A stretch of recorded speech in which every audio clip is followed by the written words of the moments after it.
guys, it's me again, and here we go with Rwanda. Yeah, for centuries Rwanda existed as a centralised monarchy under Tutsi kings from a clan who ruled through cattle chiefs, land chiefs and military chiefs, as the king was supreme, but the rest of the population, regardless of whether Hutu, Tutsi or Twa, lived in a symbiotic harmony. In 1899, Rwanda became a German colony, and in 1919, a system of indirect rule continued with Rwanda as a mandated territory of the League of Nations, as we know to be under Belgium. The League of Nations being the precursor to the UN or United Nations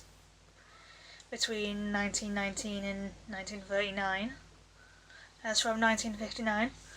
the Tutsi were targeted, causing hundreds of thousands of deaths, sending almost 2 million into exile. As the first republic under President Gregory Kayibanda, and the second President Juvenal Habyarimana, institutionalized discrimination against Tutsi and subjected them to periods of massacres. As the Rwandese Alliance for National Unity, or RANU, was formed in 1979 by Rwandan refugees in exile to mobilize against diverse politics and genocide ideology, repeated massacres, statelessness, and a lack of peaceful political exchange. And in 1987, Ranu became the president of the Sudanese Rwandani Patriotic Front (RPF), and on the 1st of October 1990, the RPF launched an armed liberation struggle that ultimately ousted a dictatorship in 1994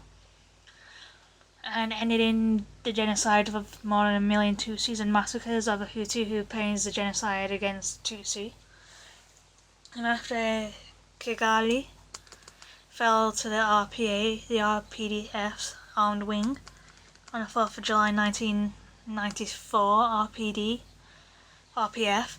formed the Government of National Unity headed by President Pastor Bizimungu, bringing parties that did not participate in the genocides against Tutsi together. In 2000, Parliament voted out President Pastor Bizimungu and RPF, appointing then Vice President and Minister of Defence, Major General Paul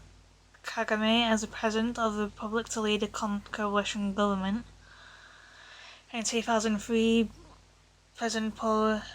Kagame was elected with a landslide majority to serve a term of 7 years. During those 7 years, the country made an unprecedented socio-economic and political progress and consolidated peace, stability, as well as a social cohesion among Rwandans. In 2010, President Paul Kagame was elected to serve a second term on a platform of rapid development of the transformation of the lives of Rwandans. As Rwanda is a small landlocked country located in East Africa, the language is a central part of the culture and belief system of the Rwandese people. The people of Rwanda mainly speak 3 major languages: Kinyarwanda, French and English, as the 3 languages are all official. And interactions with other members of the East African community have led to induction of Swahili to the country for trade purposes, as the pre-colonial, colonial and post-colonial, as well as post-genocidal periods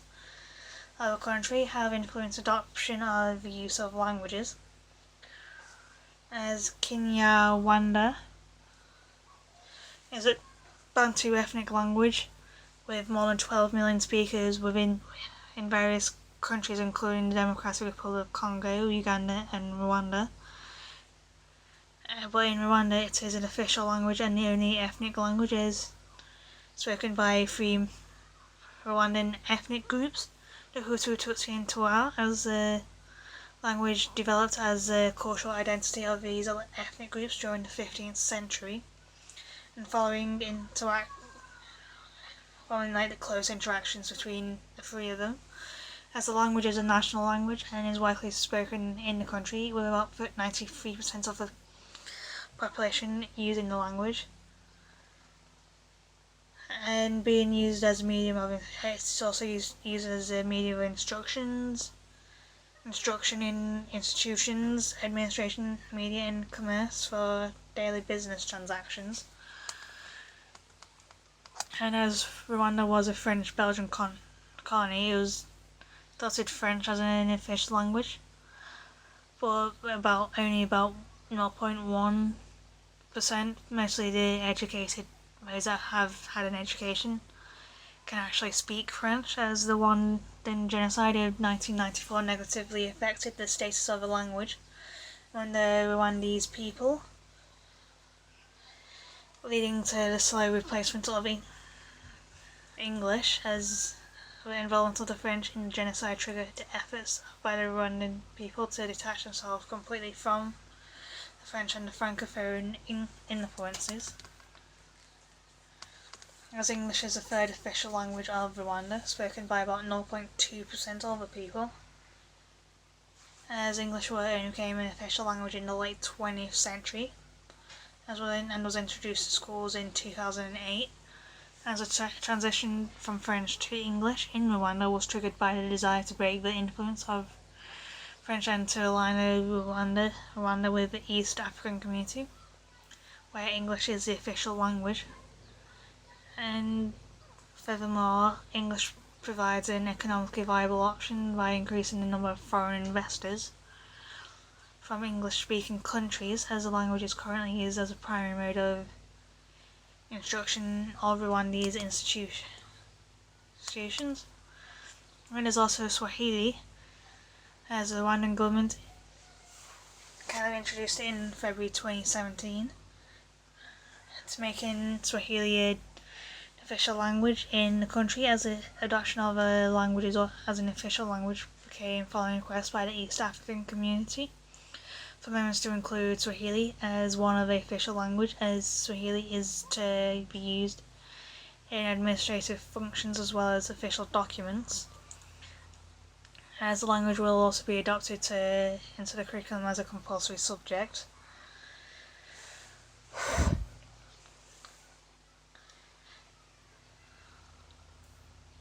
And besides serving the primary function of being a medium of communication between the residents of Rwanda, the languages spoken in the country also play other important roles,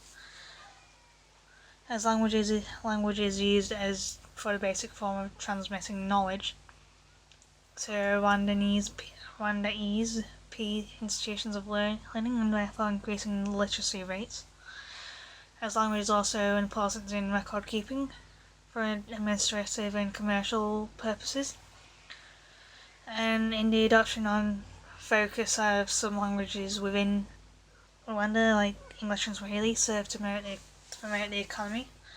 of the nation by improving trade and communications with other nations.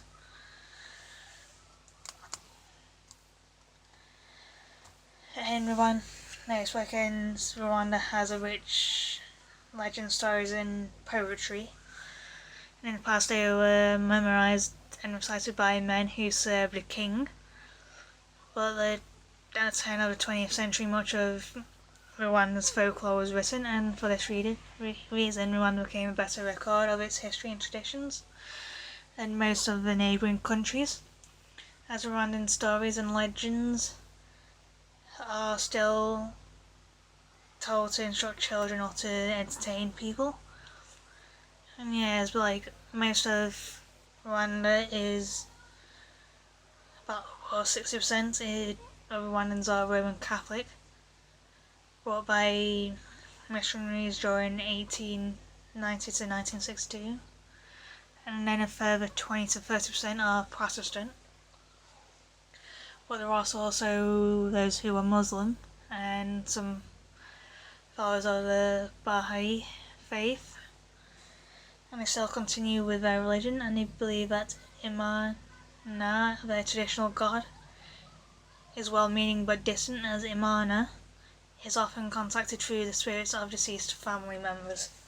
So yeah, that is Rwanda for you, and I'll see you later. So bye for now.